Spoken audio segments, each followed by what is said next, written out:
Bienvenidos a un nuevo capítulo de Shot Financiero. Hoy con nosotros Walter Sosa Escudero. Walter se recibió de licenciado en Economía en la Universidad de Buenos Aires. Posteriormente completó el doctorado en Economía en la Universidad de Illinois. Se especializa en econometría y estadística aplicada a cuestiones sociales. Es profesor plenario y director del Departamento de Economía de la Universidad de San Andrés, profesor titular de Econometría en la Universidad Nacional de La Plata. Tiene una gran agenda y muy activa de divulgación científica sobre el rol de los datos y las estadísticas en la sociedad. Fue orador invitado en TEDx y es autor de libros como Borges, Big Data y yo, Big Data, que va por la 6ª edición, y el libro ¿Qué es y qué no es la estadística? En los próximos días se lanza el libro Viajar al futuro y volver para contarlo, la ciencia detrás de los pronósticos. También Walter recibió premios como el Fulvio Pagani Arcor, el premio Bernardo Hussein, el premio Conex, el premio EXO como el mejor profesor del doctorado en economía de la Universidad de Illinois y fue elegido por la Fundación BGH como uno de los 100 argentinos innovadores. Hoy con nosotros Walter Sosa Escudero.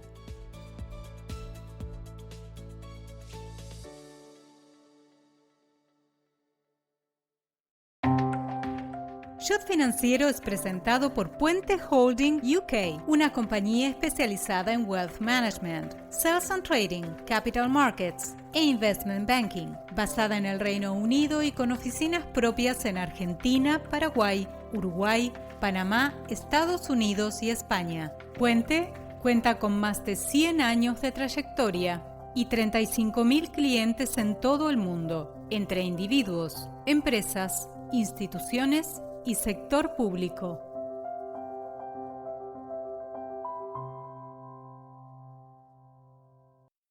Y ya estamos en línea con Walter Sosa Escudero. Walter, ¿cómo te va? Un gusto tenerte aquí en Shot Financiero. Hola, Che, el gusto es mío. Gracias por tu tiempo. Walter, primera pregunta es, ¿cómo empezaste? ¿Cómo te volcaste a la economía? ¿Cuándo te surgió la vocación? Mira, es interesante, ¿no? Es una pregunta que yo me sigo haciendo, ¿no? Yo medio en chiste, medio en serio, yo digo que entré a la Facultad de Ciencias Económicas para no ser contador público.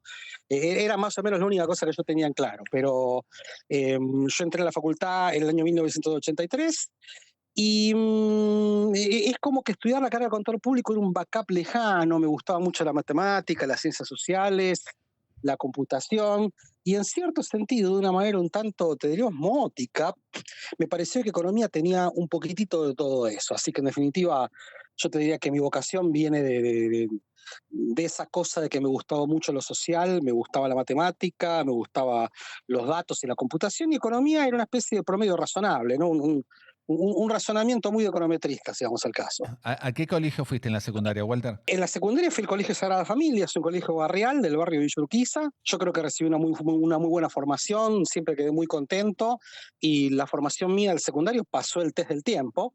Yo ya tengo mi edad, todavía sigo opinando que fue una muy buena formación. Buenísimo. Y ahí te pasás a licenciatura en Economía en la UBA.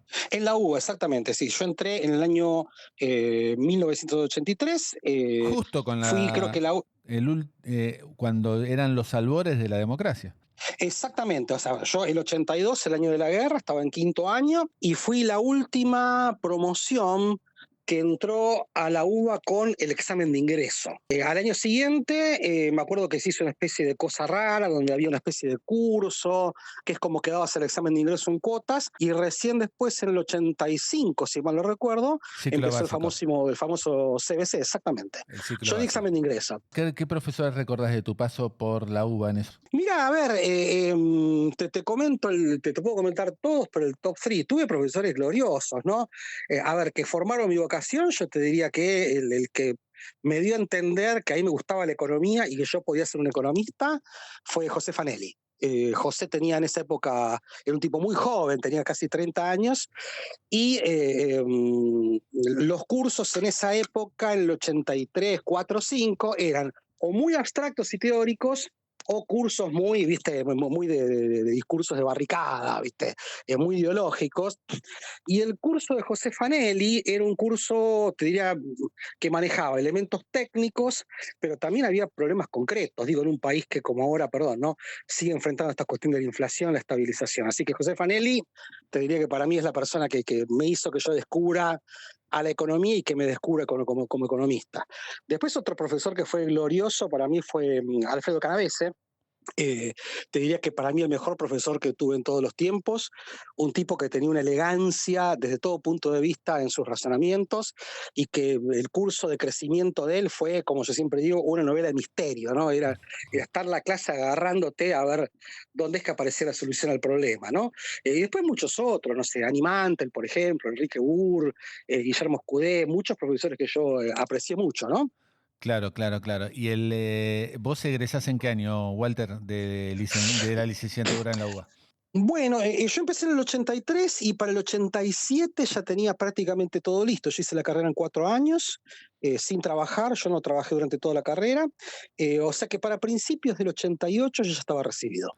¿Qué años, qué momentos esos años en la historia económica argentina, ¿no? Para el año siguiente es la primera hiper. Tremendo, tremendo. Y para colmo, viste, mi primer trabajo como economista formal fue en el equipo de Mario Broderson en el Ministerio de Economía, ¿no? O sea que yo trabajé en el Ministerio de Economía desde el año 88 y hasta el 90. O sea que yo era economista joven, junior, en el Ministerio de Economía, en el medio de la hiper, que es como recibirte de enfermero y que te manden, viste, a Kosovo, viste. Es un espanto que yo lo diga así, ¿no? Porque por un lado es el país que sufre, vos veías el país volar por los aires, pero para un economista joven estar en el medio del despelote era una situación increíble. En esos años con Mario Broderson, ¿no es que se lanzó el ahorro forzoso? Sí, muchas cosas, ¿viste? Yo justamente en esa temática estaba poco. Mario tenía varios equipos, yo estaba en el equipo que se ocupaba de cuestiones más fiscales, o sea que los experimentos fiscales los he visto todos, los he monitoreado, así que en definitiva era ver cómo se hacía la política económica de un día para el otro, era muy fuerte, a mí me marcó mucho esa experiencia. Estás trabajando ahí hasta fines del 89, me dijiste. 90. A mí 90. me tocó, yo viví unos meses con la transición de Carlos Menem, yo estaba adentro del edificio cuando murió Roig, adentro del edificio. Wow. ¿Por qué me acuerdo literalmente de esto? Porque no me dejaban salir. Wow. Era tal el despelote que los que estábamos adentro, los que estaban afuera estaban afuera, así que en definitiva yo estaba adentro del Ministerio de Economía, en donde ahí la información, yo estaba en el piso 11, y el ministerio estaba en el quinto piso, el famoso quinto piso, y en esa época que no había internet, el internet de la época eran los cafeteros, ¿no? Los cafeteros eran los que llevaban la información entre los pisos. Me imagino que después, una vez que, bueno, salís de ese primer debut en la función pública, ¿qué decidís hacer? Me imagino que Bueno, ya te había quedado pendiente el estudio en el exterior. sí, a ver, mira, pasó la siguiente cosa, ¿viste? Yo no vengo de una familia ni de intelectuales, ni de académicos, ni mucho menos. Entonces, para mí, la profesión, y si vamos al caso de la academia, era un gran signo de pregunta. Entonces, la gran pregunta que yo tenía cuando me recibí era cómo funciona el mundo laboral, ¿no? Pero el mundo laboral es medio raro, porque tiene una curva de aprendizaje muy empinada, que es lo que yo le digo siempre a los chicos. Mira, vos entrás a una empresa y te parece que la universidad no sirve para nada. Entrás al ministerio y decís, acá se aprende, en la facultad no. Pero eso, cuando la carrera está bien diseñada, es porque la facultad enseña lo que tiene que enseñar y la empresa o el ministerio enseña lo que tiene que enseñar, cada uno de su trabajo. Entonces, lo que me pasó en el Ministerio de Economía es, ok, yo estoy aprendiendo una barbaridad, me siento como un enfermero en el medio de una tragedia, pero ahí me di cuenta a los 4 o 5 meses que yo necesitaba formarme más. Así es como decidí entrar en ese momento había 2 maestrías grandes en Buenos Aires, que eran la maestría del SEMA y la maestría de Ditela, y bueno, yo entré a la maestría en Ditela, ¿no? Mm. Y yo primero empecé trabajando en la maestría en Ditela porque estaba en el ministerio, pero como obviamente todos veíamos que se venía una crisis, que se venía un cambio fuerte, yo en algún momento me quedo exclusivamente con la maestría, ¿no? O sea que yo habré estado un semestre largo haciendo nada más que la maestría, y después resulta que me puse a trabajar con Mario Broderson de vuelta, y una vez que estaba un poquitito más encaminado en la academia, de vuelta Alfredo Canavese con Rolf Mantel, me dice, mirá, hay una universidad joven que está buscando gente para incorporarse y pensamos que vos podrías ser un buen caso. Y yo empecé probando, yo trabajaba con Mario Broderson y empecé viniendo acá, donde físicamente estoy ahora con el teléfono parado, en la Universidad de San Andrés, en el año 1990, y a partir de ahí la Universidad de San Andrés me dice, mira, nos gustaría que te quedes full time. Eso fue el 1 de agosto del año 1990, a 4 días que yo me había casado. ¿Cómo decidiste hacer, Walter, el estudio de posgrado en Illinois? Esa fue una cosa bastante extraña. De vuelta, te vuelvo sobre ciertos temores, dudas que yo tenía. Yo no vengo de una familia ni de intelectuales, ni de académicos, ni nada. Mucha gente dice, yo soy el primer universitario de mi familia. Yo soy la primera persona que termina el secundario de mi familia. O sea que en definitiva, ya terminar el secundario era toda una cosa. Entonces yo medio que andaba tanteando y yo nunca pensé que el hecho de dedicarme a la academia o hacer un doctorado era algo que estaba en mis posibilidades. Digo, no en mis posibilidades económicas, ni siquiera en mis posibilidades intelectuales. Te diría, yo decía, bueno, ok, yo hago un doctorado y de acá a 10 años, ¿qué hago? Y yo estaba medio decidido a no hacer un doctorado. Bueno, mira, hasta acá llegué con la academia, ya terminar la universidad fue mucho, hacer una maestría en un lugar bueno fue demasiado. Ahora debería buscar qué hacer con mi carrera. Pero obviamente, estando rodeado con Mantel, con Canavese, Mantel me dijo, mira, che, ¿por qué me intentas hacer algo? Etcétera, etcétera. Y la situación personal que yo tenía era que mi esposa también es economista y ella tiene una carrera muy promisoria, te diría más promisoria que la mía. Entonces empezamos, Mantel me dijo, probá, a ver qué pasa. Y en esa época yo hacía econometría, ya me había encontrado con los trabajos de Hildegard Ahumada, así que en definitiva estaba muy decidido que lo mío era la econometría. Y en esa época estaba muy bien en la Universidad de Illinois, en lo que era serie de tiempo, esas cosas. Y Mantel me dijo, mira, viste, ahí nosotros tenemos muchos contactos. Si vos querés jugar a seguro, es una universidad que te puede admitir, que te puede dar financiamiento. Rapidísimo hice el proceso de admisión, o sea, a los chicos le toma como un año, ahí me tomó un mes. Y fue la única universidad que yo apliqué. No es que yo apliqué como todo el mundo a muchas universidades, bla, bla, bla, sino que en cuanto me mandaron una señal de que ese podía ser un lugar para mí, era un excelente lugar en econometría, ahí me decidí. Y, o sea, Walter, hiciste una bala y ahí fue. Exactamente, sí, pero era una bala de cañón, porque estaba apoyado por Mantel, por Canavese, porque era un lugar que a mí me gustaba muchísimo en esa época, en la década del 80, 90, era un lugar muy fuerte en econometría, y porque yo necesitaba apostar a seguro, porque necesitábamos hacer una application conjunto con mi esposa, entonces yo no me podría arriesgar, viste, a que a uno le sale, al otro no, etcétera, etcétera. Así que en definitiva mi application fue raro, porque yo apliqué a un solo lugar con un montón de señales de que esa era una apuesta segura, insisto, porque era una application medio estrambótica, ¿viste? Así que en definitiva, en esas condiciones es que yo me fui. Y Walter, los dos, tanto vos como tu mujer, entraron en Illinois al final. Bueno, vos seguro, Sí, pero sí, ella sí, también. sí, los dos también, los dos fuimos, Qué los dos con grande, beca. qué genios. O sea, había que resolver un problema bastante conjunto, porque mi esposa, si bien es economista, ella jamás se dedicó a la economía. Mi esposa se dedica a cuestiones del sector público, Sí. o sea, hacía una carrera muy distinta a la mía. Entonces había que compatibilizar un montón de cosas. De hecho, ella se fue a otro departamento. Eran 2 applications en 2 departamentos distintos, con 2 financiamientos distintos, o sea, una ingeniería un tanto compleja, ¿viste? Pero mira qué bien. Contame cómo fue tu desembarco en la universidad y si tuviste que hacer algún tipo de catch-up o lo que te venías de formación en la Ditela y en la UBA ya venías bastante bien provisto. No, yo tuve muchísima suerte, insisto, yo soy un producto de la suerte y las circunstancias, ¿viste? Yo tuve la enorme fortuna de toparme en el 89-90 con Hildegard Ahumada, que en esa época era una niña, y con Hildegard leíamos, digamos, leíamos con detalle, ¿no? Por arriba, papers que estaban publicados en Econométrica hace 4 años, o sea, toda la revolución de lo que se llama cointegration, uniroots, vectores autorregresivos. Yo conocía los papers con todas las pruebas, con todas las replicaciones. Insisto, era realmente literatura de frontera, ¿no? Era una literatura que después devino en premios Nobel, ¿no? Como Granger, como Engels, como Christopher Sims. Entonces nosotros estábamos en el año 1990 leyendo los papers que estaban publicados hace 4 años y leyéndolos con mucho detalle. Entonces yo creo que fui muy bien formado técnicamente, conceptualmente y además vocacionalmente, ¿no? No es que yo iba a ver qué quería hacer, sino que estaba más o menos claro qué era lo que yo quería hacer, si bien después terminé haciendo cualquier otra cosa, ¿no? Pero yo te diría que me sentí muy cómodo, desafiado. En el doctorado se estudia mucho, además es en un contexto distinto, ¿viste? Pero yo el doctorado la pasé bárbaro. ¿Qué profesores recordás, Walter, de tu paso por la universidad? Bueno, me partieron la cabeza, o sea, así como yo tengo un gran recuerdo de, yo qué sé, de Hilario Ahumada, Daniel Heyman, Alfredo Canavese, el rol de los profesores en Estados Unidos es muy distinto, porque estás todo el tiempo con ellos. Si yo tuviese que poner dos nombres, uno es mi padre intelectual, que es Anil Vera, que es el autor del famoso Ted Harky Vera, en donde, no sé, por lo menos acá en Argentina las relaciones son muy unidimensionales. Tu profesor interactúa con vos en términos de econometría.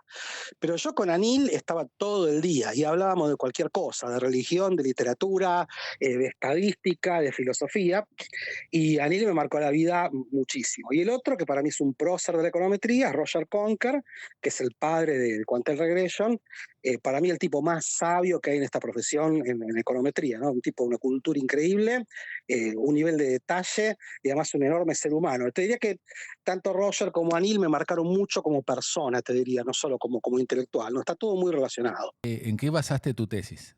Fue un disparate eso, porque,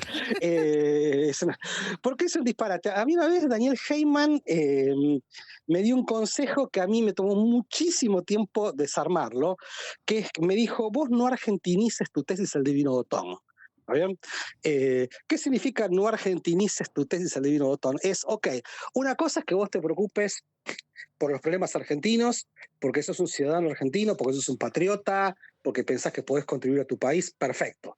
Digo, pero acordate que en tu tesis vos tenés que aprender y contribuir a la ciencia. Entonces yo hice una cosa muy extraña, que me dediqué a la econometría teórica. O sea, durante 2 o 3 años yo tuve la cabeza puesta en teoremas, demostraciones, cosas rarísimas. Entonces, en ese contexto, el principal paper de mi tesis tenía que ver con una versión moderna de la teoría de test de hipótesis, ¿no? Vamos a decirle, te lo pongo en sencillo, ¿no?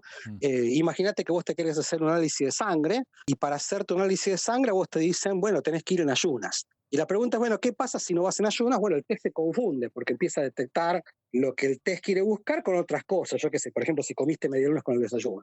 Llevado a la estadística, el problema es cómo pensar en test de hipótesis que son inmunes a cosas que el test no está buscando. Entonces yo trabajé en ese tipo de teoría y eso fue mi principal paper de la tesis, que después apareció en Journal of Econometrics. Mira qué bien. Walter, y me imagino el dilema que debe tener cada estudiante que completa el doctorado, es una vez que termina el doctorado, le aprueban la tesis, es ¿y ahora qué? En tu caso, ¿cómo fue ese ¿y ahora qué? Bueno, fue la contracara del problema que te conté, ¿viste? Porque yo tenía un plan conjunto con mi esposa y el ahora qué es volverme a Argentina. Yo ya sabía que la carrera de mi esposa estaba en Argentina, entonces yo más o menos desde el tercer año yo ya sabía que volvía a Argentina. Entonces en el año 96 yo empecé a mandar emails a Ditela, a La Plata, a San Andrés, diciendo, mira, viste, con mi familia nos estamos reinstalando en Argentina, y te diría que las 3 instituciones fueron muy generosas, tanto La Plata como Ditela como San Andrés, me dijeron, listo, volvete, y empezamos a hablar, empezamos a hacer cosas. En el año 96 vine a probar terreno, di un curso de microeconometría en Ditela, fue, que yo sepa, la primera vez que alguien dio un curso de microeconometría en Argentina, la primera vez que alguien utilizó Stata con datos reales, y la primera vez que alguien utilizó una página web. O sea, para mí era todo, ¿viste? Sí. Estamos empezando de cero, ¿no? Qué genio. Y bueno, las 3 instituciones se mostraron interesadas.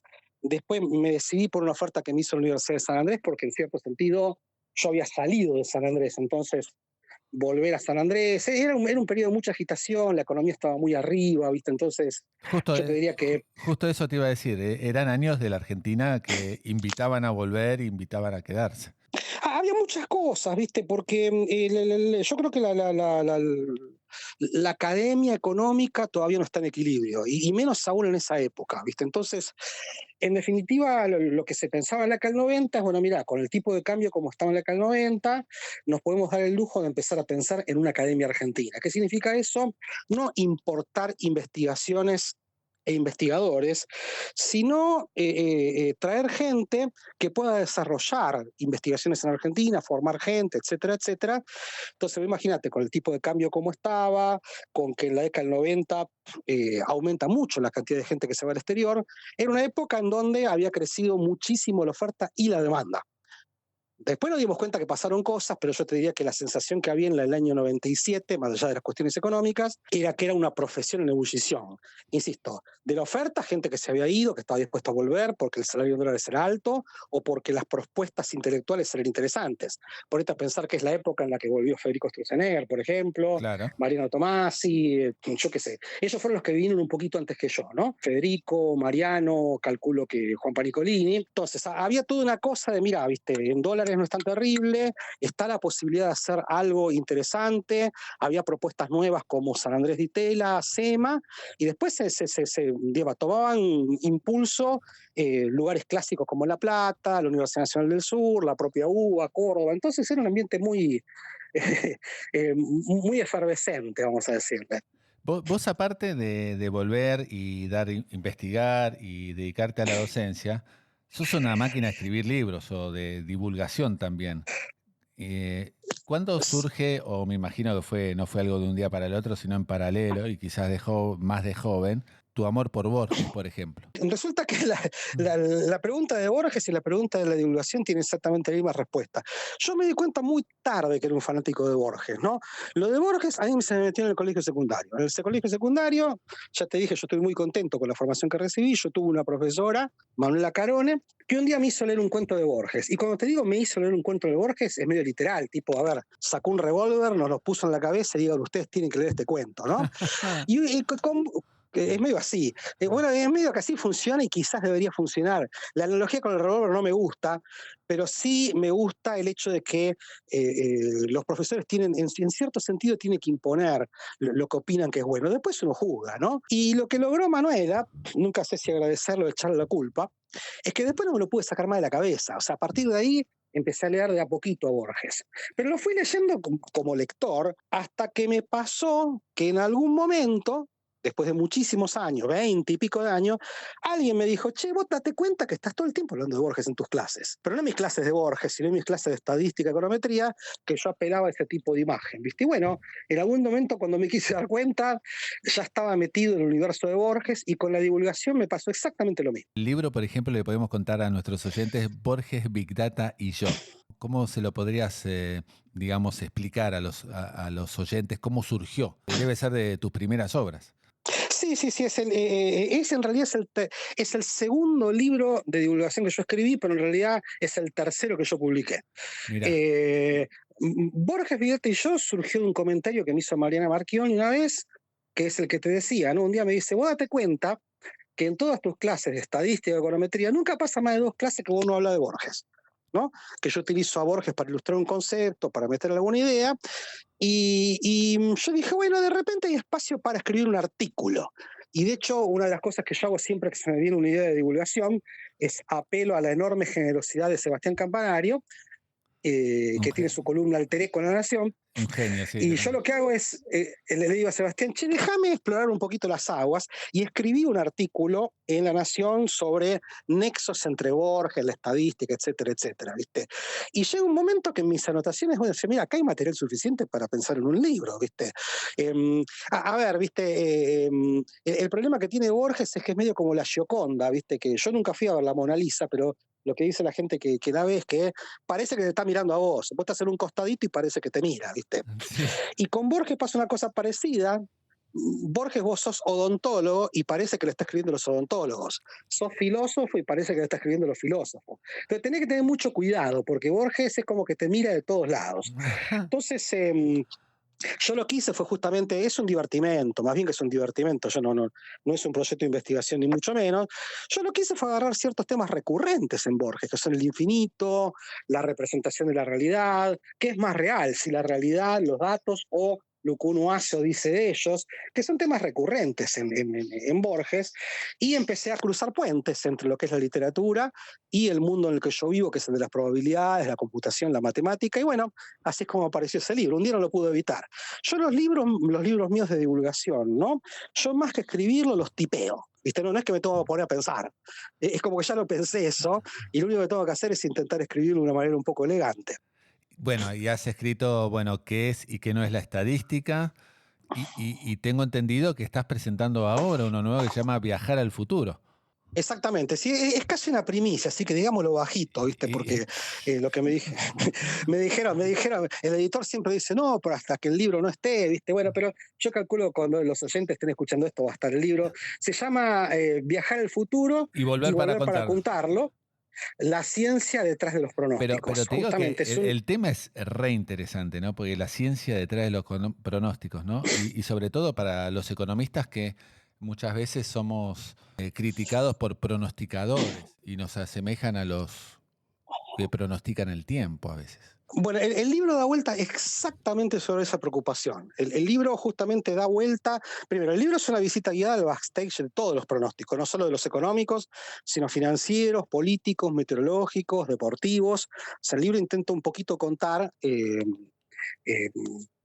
la cocina de esas cosas. La palabra cocina es un poquito lamentable, pero no importa, ¿no? Pero el libro justamente se hace la pregunta implícita que la gente se hace. Che, ¿por qué? Dos cosas. Primero, ¿por qué ciertos pronósticos funcionan y otros no? Y en todo caso, ¿por qué se hacen? O sea, ¿por qué aun cuando en disciplinas como la meteorología o como la economía son pronósticos a veces muy imprecisos, ¿por qué se siguen haciendo? Y bueno, el libro versa sobre todo eso, ¿no? Sobre que, digamos, básicamente la contracara de eso es por qué ciertos fenómenos son relativamente predecibles y otros no. Y en particular, que es un tema que lamentablemente está de moda, es, bueno, ¿y qué se puede esperar este despelote de la inteligencia artificial, Big Data, Machine Learning? Y el libro versa sobre todo eso, siempre en una perspectiva científica. ¿Qué quiero decir con esto? Si me preguntas cómo se hace el horóscopo, si bien el libro tiene un pequeño capítulito del horóscopo, no me estoy metiendo con esos esoterismos, ¿no? O sea, me estoy metiendo con una forma sistemática de hacer pronósticos, como los que se hacen en un banco, como los que se hacen en un partido político, como los que se hacen en una empresa, ¿no? Y Walter, volviendo al tema académico, vos recibiste cantidad de premios, estoy viendo acá en tu currículum, desde el premio Fulvio Pagani Arcor, el Bernardo Hussein, el clásico que dan la Fundación Conex, y acá me quiero Ujú. detener, el premio EGSO EXO como el mejor profesor del PhD en Economía de la Universidad de Illinois. Contame cómo Sí. fue eso. Ese es uno de los premios que más me gusta, los que me dieron. A ver, viste, me parece que ninguna persona de bien hace nada para ganarse un premio. Me parece que hay otros instintos que gobiernan a hacer las cosas. Yo di clase en el PhD en la Universidad de Illinois en 4 oportunidades. Y una cosa que tiene el programa es que todos los alumnos votan quién fue el mejor profesor y 3 veces tuve la fortuna de que me eligieron, así que para mí fue toda una sorpresa, primero porque yo no sabía que el premio existía. Ajá. Y segundo porque repetí 3 veces, ¿viste? Así que me puso inmensamente feliz, ¿viste? Saber Tricampeón. que es el reconocimiento a los alumnos, ¿no? Claro, tricampeón fuiste. Exactamente, sí, sí, sí, sí, sí. Pero el hecho de que venga de los alumnos que se toman el trabajo de proponerme, de hacer campaña, ¿viste?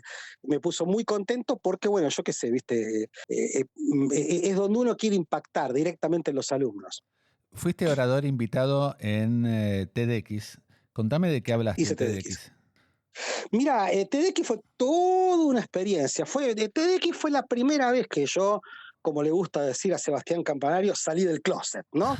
Los académicos vivimos en un closet contextual, o sea, el pánico que tenemos los académicos es a que nos saquen de contexto y el trabajo que uno tiene que hacer en comunicación, en divulgación, en periodismo es justamente animarse a hablar sin tener control de los contextos del interlocutor. Entonces, en el año 2013, más o menos, que yo ya tenía idea que me iba a dedicar un poquito más a la divulgación, que estaba empezando a, a hacer cosas en esa dirección, la gente de TEDx me invitó a dar una charla y justamente la charla tiene que ver con mi primer libro, con qué es lo que se puede esperar de la estadística, ¿no? La estadística como, digamos, quizás si yo tuviese que resumir toda mi charla en una frase, es la famosa frase de George Box, ¿no? Que dice, todos los modelos están mal, pero algunos son útiles, ¿no? Es esta tensión que hay entre que la estadística no es relevante juzgarla de si es buena o mala, sino de si es útil o no es útil, lo cual implica si es precisa, si es correctamente implementada, si es honesta. Pero en definitiva el juicio que uno hace de las estadísticas tiene que ver con que sirva a algún propósito para la toma de decisiones, para la medición del riesgo. Y la charla que yo di gira sobre todo eso. También hablo de Borges, me las ingenié para contar el catálogo de cosas que yo tiendo a repetir. Bueno, también, Walter, mirando tu currículum, fuiste también elegido por la Fundación BGH como uno de los 100 argentinos innovadores. Y la verdad que merecido, ¿no? Porque sos, me imagino, bastante inquieto, en el buen sentido de la palabra, de buscar siempre nuevos desarrollos o temas para escribir o cómo mejorar incluso la docencia, ¿no? Bueno, mira, ese fue el reconocimiento más síndrome del impostor que me dieron, ¿viste? Porque ya me daban ganas de ir a ver a la gente de GH y decir, perdón, perdón, perdón, ¿dónde es que está el libro de quejas? Me opongo a que me den ese premio, ¿viste? O sea, le agradezco muchísimo a la gente de GH, pero, ¿viste? A ver, como yo tengo este síndrome del impostor a la enésima potencia, cuando me dan un premio me pregunto, pero enseguida le encuentro la vuelta. Bueno, yo qué sé, se ve que alguna cosa he hecho bien, pero cuando me apareció ese reconocimiento dije, la pucha, ¿viste? Innovar, ¿viste? A ver, por ejemplo, ejemplos tontos, yo sentí que tenía que salir a contar qué era esto de Big Data. ¿Viste? Porque era una pelota que daba vuelta, ¿viste? Y en esa época era una cosa, cuando yo empecé a trabajar en esas cosas o a pensar en esas cosas, era muy de nerd, ¿viste? Entonces, yo creo que cualquier innovación de la cual yo me sienta no demasiado vergonzoso, por no decir orgulloso levemente, tiene que ver con innovar en la forma de hacer las cosas, de intentar llegar al público lo más grande posible, siempre sin distorsionar las cosas, ¿no? O sea, mi punto con Big Data no era contar qué bueno que está Big Data, sino, bueno, mira, que hay una complejidad, ¿viste? Hay cosas que está buenísimo, cosas que es una porquería y cosas que no sabemos cómo son. Entonces, reproducir esa complejidad es una tarea, a mi juicio, idéntica a la de hacer docencia. Y Walter, ¿cómo estás viendo ahora la relación, justo tocabas recién el tema, de la inteligencia artificial, la relación con la economía, qué conexión le podés ver y sobre todo, más a nivel general, el impacto que va a tener en la vida nuestra de cada día? Mira, viste, yo soy cauto. A ver, primero, viste, esto de la inteligencia artificial es una revolución tecnológica y como sabe cualquiera que haya estudiado 10 minutos de historia, esta no es la primera. De hecho, hubieron otras muy grosas, ¿no? Como la revolución industrial, la genética, la agronomía, bla, bla, bla. ¿Viste? Entonces, me parece que va a pasar una cosa bastante parecida. Yo creo que hay muchísimas cosas mundanas que pueden alterar profundamente cómo opera esta profesión. No sé, por ejemplo, una de las cosas que yo cuento en mi libro es que resulta que hace poquito los sistemas estos de inteligencia artificial le están empezando a ganar en capacidad predictiva a los comités de expertos, ¿no? Que salen mucha más plata, que viajan en business y se alojan en hoteles 5 estrellas. Resulta que el ChatGPT o sus variantes, hay un trabajo de Farías y Castro y Legovici, que muestra que, mira, así como están las cosas y por razones que son difíciles de entender, esa capacidad de hacer pronósticos, como pasó en su momento con Deep Blue, con el ajedrez, ahora estos mecanismos le empiezan a ganar a los comités de expertos. Entonces, eso puede ser puede tener un impacto muy profundo, si vamos al caso. Pero por otro lado, viste, como dice mi colega Emilio Espino, la economía es muy difícil. Entonces, la capacidad de razonar estratégicamente, analíticamente, en términos de equilibrio general, todavía es una pata floja de la inteligencia artificial. ¿Viste? Yo creo que para mí la gran contribución de los economistas a la sociedad tiene que ver con esta tremenda capacidad de pensar en términos de equilibrio general, de pensar las cosas grandes, de pensar digamos, como decía Juan Carlos de Pablo, ¿no? El economista es una persona que en las reuniones hace hablar a todos los que no fueron invitados, pero no por generoso, sino por estratega. Es el tipo que discutiendo políticas de precio en Pepsi va a quedar razonar como el de Coca. Entonces, en definitiva, yo creo que ahí esa capacidad de pensar en términos del equilibrio general es algo que a la inteligencia artificial todavía le cuesta un poquitito. Pero para problemas, yo te diría, mundanos y otros no tan mundanos, me parece que nos va a cuestionar muchas de las cosas que estamos haciendo. Y mismo en vos que das clase y que tenés tanta experiencia y has sido premiado dando clase, me parece que también el impacto en la docencia va a ser importante, inteligencia artificial o no. Va a ser brutal. Va a ser brutal. ¿Por qué? Porque están cambiando los roles, insisto. ¿Hasta dónde se va a extender el impacto? No lo sé, pero vos ponete a pensar, Yo me acuerdo año 1985, ponele, que yo tomé un curso con Gregorio Klimovsky, a quien yo admiro profundamente como intelectual, como ciudadano y como persona. Klimovsky entraba a la clase, no volaba una mosca, no volaba una mosca medio que literalmente te diría, silencio sepulcral, y el tipo se mandaba un discurso, nadie interrumpía, y el objetivo era tomar notas lo más elegantemente posible, ¿está bien? Notas que eran brillantes, y él realmente es un pensador tremendo. Entonces, pero uno de los, entre comillas, y sin ser irrespetuosos, servicios que nos brindaba Klimovsky era el de acercarnos cierta información. ¿Está bien?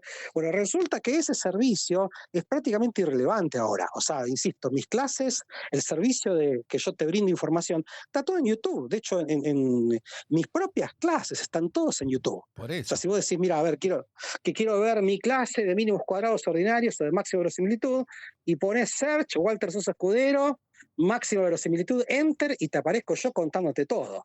Ahora, ¿dónde está la diferencia? Bueno, que yo respondo preguntas y los videos no. Entonces yo creo que toda esta cuestión tecnológica lo que va a hacer, siendo optimista, es nos va a cambiar el rol. El rol este de pasar información como si fuese la antorcha, ya va a quedar perimido, pero me parece que nos va a llevar a los profesores y a los alumnos a un rol mucho más rico, que es, mira, viste, yo puedo responder preguntas, yo puedo contarte ejemplos y contraejemplos, y vos tenés que venir a la clase como alumno, no a anotar lo que yo digo, sino a intentar interpelarme, interpelarte y dejar ser interpelado por tus compañeros, ¿no? Entonces yo creo, cuando soy optimista, que toda la tecnología va a dejar a la docencia en un rol que a mi juicio es mucho más rico. Pero obviamente, viste, eso requiere mucha preparación, requiere mucha honestidad y también requiere un ámbito donde esas cosas se desarrollen, ¿no? Insisto, es muchísimo más difícil responder preguntas o hacer preguntas que escupir en clase lo que uno viene haciendo hace 20 años, ¿viste? Entonces, me parece que eso demanda un tipo de docente mucho más flexible, mucho mejor preparado. También escribiste sobre la distribución del ingreso en la Argentina. Walter, lo escribiste con Leonardo Gasparini y Mariana Colega. Marchioni, a quienes Sí. mencionaste recién. ¿Cómo fue ese estudio que hiciste sobre uno de los temas también importantes de la economía argentina? Bueno, eso fue un subproducto de algo que me preguntaste antes, ¿no? Vos ponete a pensar que yo vengo con mi doctorado en econometría teórica, insisto, eran todos teoremas, demostraciones, y obviamente la historia que yo te cuento es con el diario de ayer, no con el de mañana. Cuando yo volví a Argentina, digo, no, yo con esto de la econometría teórica voy a discutir conmigo en el espejo, ¿viste? Porque me costaba pensar que en un momento ibas a apretar un botón y vas a tener tus interlocutores en otro lado de la pantalla. Decía, bueno, yo decía, una vez que me caiga de la economía primermundista, yo vengo acá y me quedo yo con la econometría teórica mirando al espejo. Entonces decía, tengo que buscar algún tipo de partner, socio, que tenga interés en la parte aplicada de lo que yo hago. Y ahí es cuando apareció Leo Gasparini, mi querido amigo, compañero de la época de Itela, y me dice, mira, yo estoy volviendo a Argentina, tengo toda una agenda en cuestiones distributivas, que tiene una cuestión técnica muy fuerte. O sea, en esa época estaba empezando lo que es el análisis de microdatos en Argentina, y decía, eso demanda mucha econometría muy fuerte, así que en definitiva, Leo me decía, es un terreno súper fértil lo que vos querés hacer, entonces a fines de acá del 90 empezamos a pensar en una agenda que empezaba de cosas muy básicas. Con Leo, por ejemplo, nos dimos cuenta que ni siquiera había una serie que te diga cómo había evolucionado el coeficiente de Gini. Entonces nos propusimos cosas muy toscas, ¿viste? No solo escribir papers sobre hipótesis o cosas raras, sino, yo qué sé, vamos a armar buenas series de coeficiente de Gini, buenas series de ingreso medio, etcétera, etcétera. Hicimos un primer librito, que con ese ganamos el premio Arcor, y después, que fue realmente un mérito enorme de Leo, era, che, mira, tenemos que escribir todo esto en un librazo, o sea, de modo que la gente, que sea de interés para técnicos, para gente que hace política y para estudiantes, que fue el libro que después hicimos con Leonardo y con Martín Sicovies, ¿no? Pero en definitiva, la literatura de distribución de ingreso y pobreza, a la cual yo le dediqué muchísima energía, yo me metí como nerd, ¿no? O sea, es como que los economistas eran más Leo, Mariana, etcétera, etcétera, y yo era el que, cuando había despelotes técnicos, yo los resolvía, pero justamente muy generosamente Leo me abrió. En algún momento seguí pensando como economista, no como econometrista, así que en definitiva es algo que sigo haciendo con bastante asiduidad. Y para cómo eso se recalentó con Big Data, ¿no? O sea, resulta que esa literatura que primero estuvo alimentada por las encuestas sociales como la encuesta permanente de hogares, ahora está hiper realimentada por los datos que están disponibles online, ¿no? ¿Te imaginabas cuando volvías de Illinois a la Argentina que la Argentina iba a alcanzar un proceso de decadencia económica tan mayúscula como el que alcanzó? No. ¿Cómo fuiste viviendo la diaria del deterioro de esa Argentina? Sobre todo vos que también sos muy activo publicando, no solo en blogs o en medios, en diarios, también en X, en la red social. ¿Cómo viste ese deterioro de la Argentina? Mira, con mucha tristeza, porque obviamente, viste, primero cualquiera que haya vivido en Argentina un tiempo y que lamentablemente nuestra profesión te permite a veces mirar ciertas cosas, era como la que en la década del 90 estaba claro que se venía una crisis, lo que no sabíamos es que era esa crisis, y después toda la cuestión cíclica que vino después, no es que los problemas se resolvieron o no se resolvieron, ¿viste? Entonces, yo lo que intenté hacer es mantener compartimentos relativamente estancos, ¿viste? O sea, por un lado yo te dije que mis motivaciones tenían que ver con hacer mi carrera en Argentina, porque bueno, yo qué sé, mi esposa hizo su carrera en Argentina, yo también había invertido muchísimo, pero durante esos periodos de crisis fuertes, yo te diría que entre el 98 y el 2014, o sea, son un poquito más de 15 años, Sí. yo siempre tuve una pata afuera, yo siempre volví a Estados Unidos. Ajá. ¿Viste? Entonces en una época estaba en un ritmo donde yo estaba un semestre en Estados Unidos, 2 semestres en Argentina, ¿viste? Entonces eso me permitía mirar también la crisis de afuera, lo cual por un lado me daba tranquilidad porque yo no estaba en la crisis, pero también te da mucha tristeza porque no todo el mundo puede hacer esa cosa de diversificarse en el espacio, ¿viste? Ahí me agarró, por ejemplo, la crisis de fines de 2001 y 2002. Yo el 2 de enero del 2002 estaba arriba de un avión yéndome a trabajar a Estados Unidos, ¿viste? Entonces era bastante fuerte esto de decir, mirá, ¿viste? Yo tengo un trabajo por 6 meses en Estados Unidos, mientras que mis colegas pasaron de cobrar en dólares la quinta parte y en términos reales se les ha disminuido su salario. Entonces, en definitiva, yo durante esos 15 años de crisis fuerte estuve mucho tiempo entre acá y Estados Unidos y eso me permitió diversificarme, vamos a decirle, ¿no? También en términos de salud mental, ¿no? Cuando llego a Estados Unidos es como que me tengo que focalizar en hacer cosas, en investigar, en dar clase, y eso te permite sacar un poquito la cabeza de la crisis, ¿viste? Bueno, yo qué sé, pero eso es más una cuestión personal, te diría. ¿Y Walter, nunca te tentaron con la función pública? Más o menos, sí, pero viste, sí, pero yo soy el MacGyver de la economía, viste, yo soy un arreglador de cosas, viste, o sea, yo me muevo por el costadito de la economía, viste, o sea, digamos, están los macroeconomistas, los microeconomistas, y yo soy medio el de Misión Imposible, viste, que lo mandaban por los caños a arreglar los cables, Sí. yo soy medio ese, perdón, el viejazo de Misión Imposible, estaba el protagonista que era Peter Grace, que iba a los cócteles, después estaba el otro que era un espía internacional, Sí. y después había un sujeto que andaba por los caños arreglando cables, ¿viste? Yo soy ese en esta profesión, ¿viste? El que arregla cosas. Entonces, yo siempre creo que le hice más favor a este país teniendo un perfil técnico, teniendo un perfil científico, si se quiere, y estando a disposición para agarrar las cosas. O sea, en definitiva, yo no creo que sea un recurso bien asignado yo como funcionario público. Claro. ¿Y cómo estás viendo Walter, este proceso actual del gobierno de Javier Milei? ¿Regenera las esperanzas? Todos estamos un poco más esperanzados. ¿Cómo lo estás viendo como en sus primeros meses?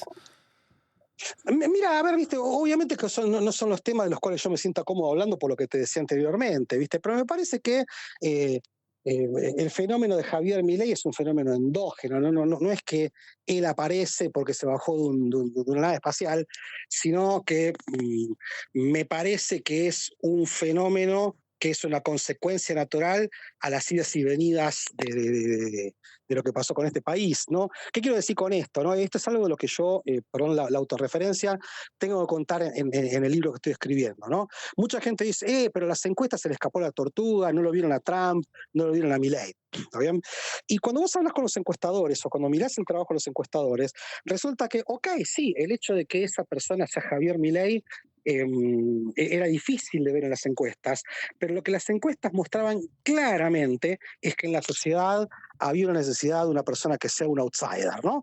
Una persona que no venga de los sectores tradicionales de la política, que tenga una relación, si se quiere, un tanto anárquica o anarquista con respecto a otros sectores del quehacer económico, y eso en las encuestas estaba re claro. Pero súper claro estaba en las encuestas. Entonces, en definitiva, me parece que el fenómeno que a mí me llama la atención no es tanto el de Javier Milei, sino el de la irrupción de alguien que no viene ni directamente del riñón del peronismo, ni tampoco viene del riñón trivial del macrismo, ¿viste? Entonces, en definitiva, me parece que lo que está pasando ahora es que estamos viendo un presidente que obedece a esa necesidad intrínseca de mucha gente de apostar por alguien que no viene de esos carriles tradicionales, ¿no? En lo que a mí respecta, insisto, me tocó ver el proceso en donde mucha gente dice, pero a las encuestas se les escapó la tortuga con Javier Milei, y llega un momento, a las encuestas con un personaje disruptivo como Javier Milei no se le escapó la tortuga. El nombre de Javier Milei es otra cosa. Claro, claro. Y Walter, ¿en qué está Walter Sosa Escudero, aparte del libro que nos mencionabas recién, trabajando o investigando hoy? En investigación, bueno, mira, justamente yo siempre mantuve mi línea de econometría teórica separada de mis líneas de investigación aplicada, y resulta que ahora estoy haciendo bastantes cosas que tienen que ver con la intersección, ¿no? Con muchas cosas de Machine Learning estoy trabajando, ¿no? Por ejemplo, estamos evaluando la capacidad predictiva de algunos modelos muy particulares. Otro problema al cual estuve trabajando bastante intensamente en la línea más distributiva en la que yo trabajo es medir la dimensionalidad de la pobreza. ¿Qué quiero decir con esto?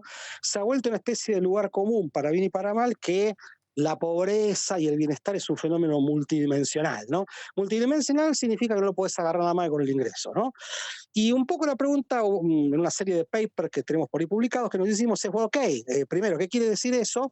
Y dos preguntas. Si es multidimensional, ¿qué mal te va focalizándote nada más que los ingresos? O la pregunta contraria es, y si es multidimensional, ¿qué es lo que hay que mirar más allá del ingreso? Entonces, justamente toda esta literatura de Machine Learning nos vino al pelo porque muchas herramientas de esa tecnología, de inteligencia artificial, Machine Learning, son tecnologías que te permiten estudiar cuán multidimensional es un objeto. Entonces, en varios papers que tenemos, estamos estudiando ese tipo de cosas, utilizando de datos clásicos como la encuesta permanente de hogares, hasta datos que provienen de las redes sociales, utilizando métodos biónicos, ¿no? Que es lo que yo siempre intento hacer.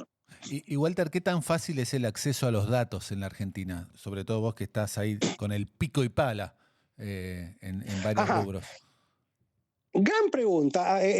¿Por qué gran pregunta? Porque te tengo que llevar a principios de la década del 90, ¿no?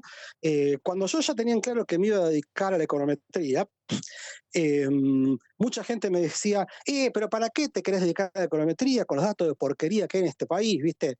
Y yo creo que esa fue la razón, una de las razones profundas por las cuales yo me dediqué a la econometría, ¿no?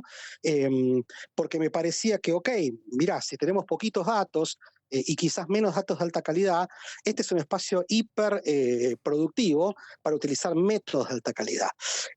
Con respecto a los datos de Argentina, la opinión que yo tengo es que lo que está muy bien, el problema es lo que no está, ¿no? ¿Qué quiero decir con esto? Por ejemplo, la encuesta permanente de hogares, para el propósito que tiene, es una encuesta que está muy bien hecha, muy bien implementada, y más allá de ciertas cosas que uno puede decir del INDEC o no del INDEC, yo te diría que está bastante bien. ¿Cuál es el problema con la encuesta permanente de hogares? Es que es muy limitada para estudiar la problemática social.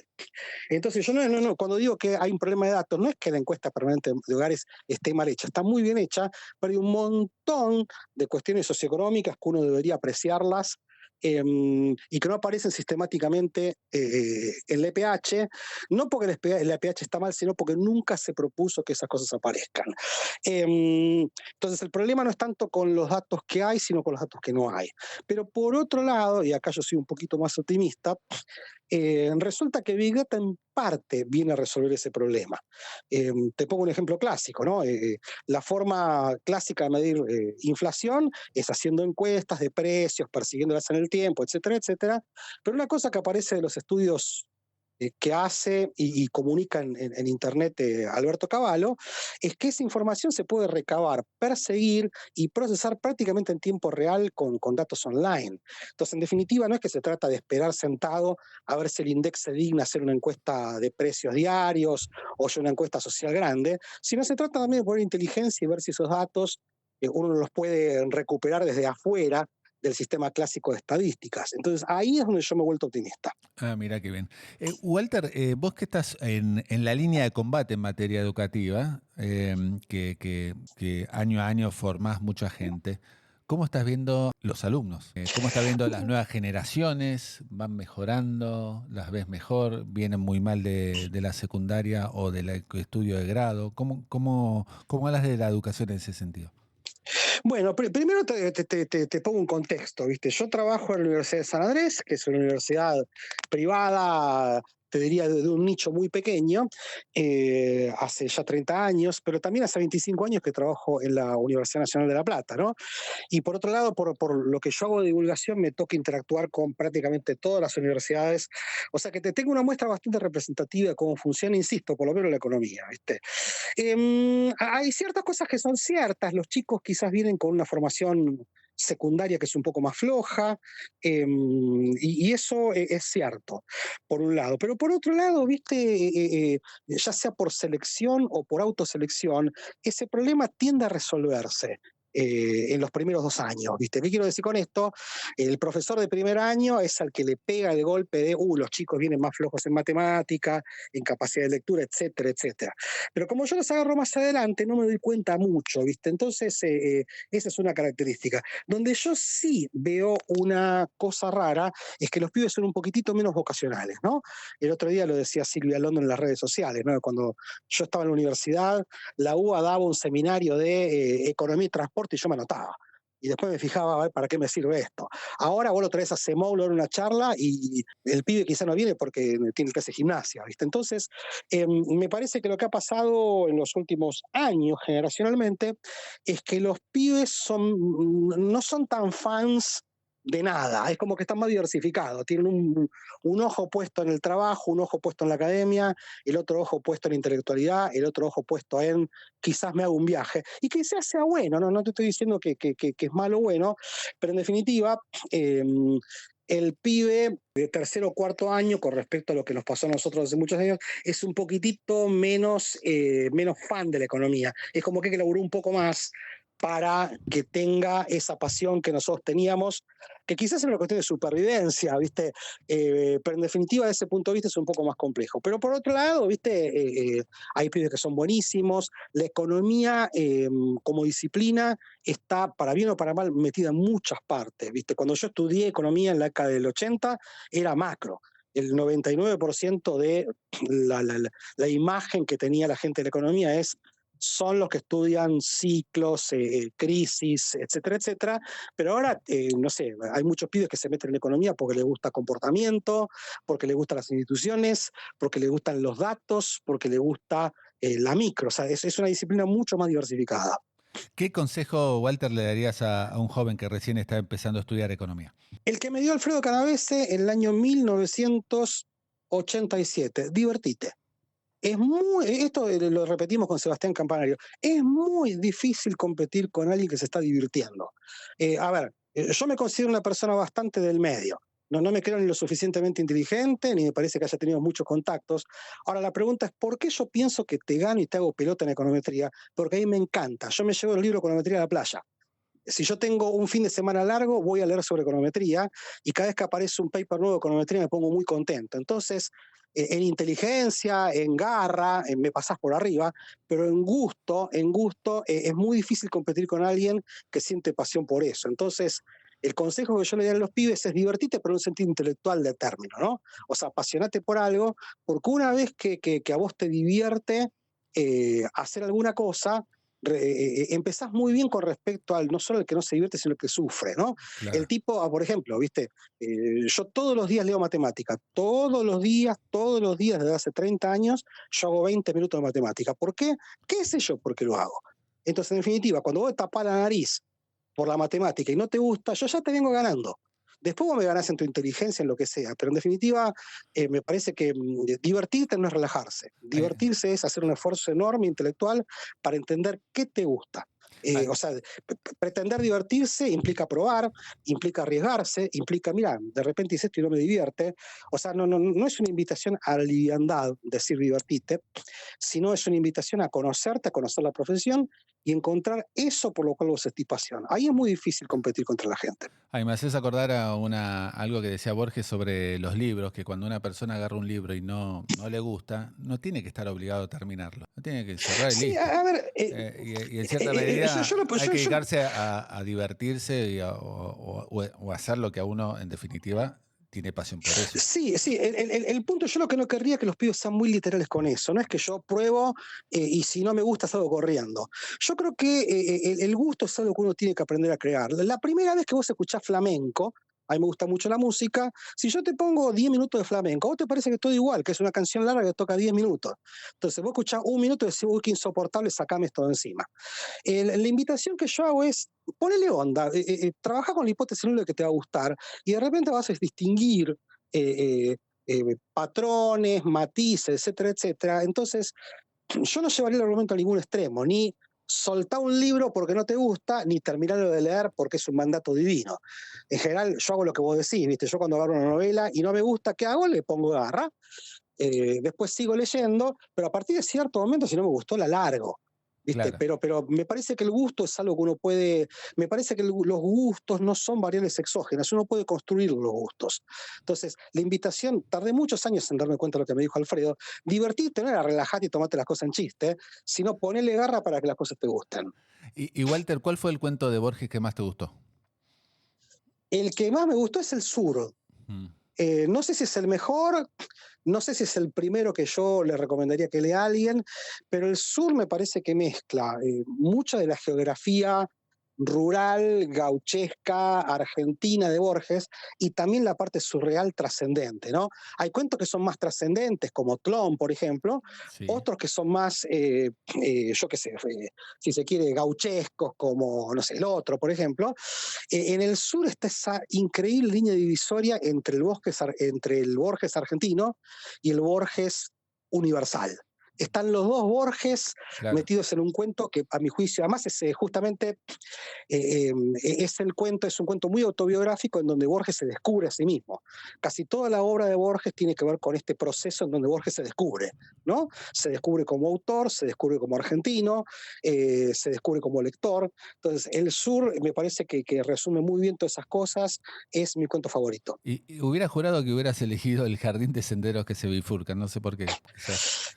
Ah, no, a ver, el que yo les digo a mis alumnos que lean es El jardín de senderos que se bifurcan. ¿Qué es lo que pasa con El jardín? Que es un cuento complejo, es un cuento difícil de entender, porque es un cuento muy meandroso. Entonces yo siempre les decía a mis alumnos, lean este. Pero El jardín de senderos que se bifurcan es una genialidad, obviamente, ¿no? Pero que requiere como mínimo 2 o 3 lecturas. Sí, tal En cual. cambio, El Sur te pega. El sur te pega porque decís la pucha, esto es muy fuerte, ¿viste? Pero por otro lado, El Sur no tiene ninguna historia trivial. Entonces, me parece un cuento que es muy profundo, ¿viste? No sé, mi gusto hoy van por El Sur. Con Borges me pasa como los Beatles, ¿eh? Vos me preguntás cuál es mi disco favorito de los Beatles y cada vez que me lo preguntes yo te voy a cambiar la respuesta. Yo creo que si me preguntabas hace unos años, te iba a decir El jardín de senderos que se bifurcan, otro año te iba a decir Masuns, otro año te iba a decir, no sé, así que en definitiva, si charlamos de acá unos años, te cambio la respuesta. Y lo que pasa, siguiendo a Borges, uno no es el mismo que era hace un año, o hace 2 años, o hace 5 años. Vamos cambiando nosotros. Exactamente, yo con los Beatles me pasa eso. Es más, el ejercicio que hago con la gente con los Beatles es al revés. Decime un disco de los Beatles y yo te puedo decir en qué momento de mi vida fue mi favorito. Claro, ahí está. Walter, no sabes el honor y el gusto que fue para nosotros tenerte aquí en Shot Financiero. Por favor, che, el gusto es mío, muy agradecido. Hasta la próxima y gracias por tu generosidad y tu tiempo. Por favor, che. Hasta la próxima. Propósito, actitud, resultados. Liderazgo modo Geneia.